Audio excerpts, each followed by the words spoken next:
We have a Kelly Lewis pole here, which is an oval shaped formed steel sheet metal pole, and they're in segments about 1440 millimeters between segments. So you can see the join there, the next one's there, and the next one will be down underground.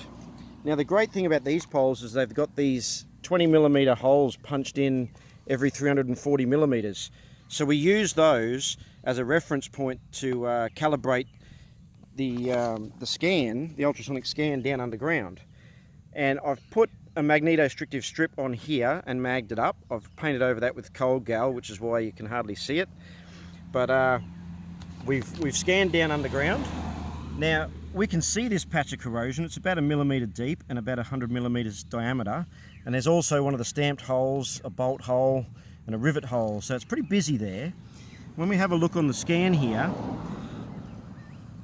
the initial red lines and A scan there is just your initial pulse of ultrasonic sound going into the pole. And then there's the punched hole is the start here, the first band. The big red patch there measures out perfectly to that corrosion there that we can see. And then when we go down underground, we've got another patch of corrosion.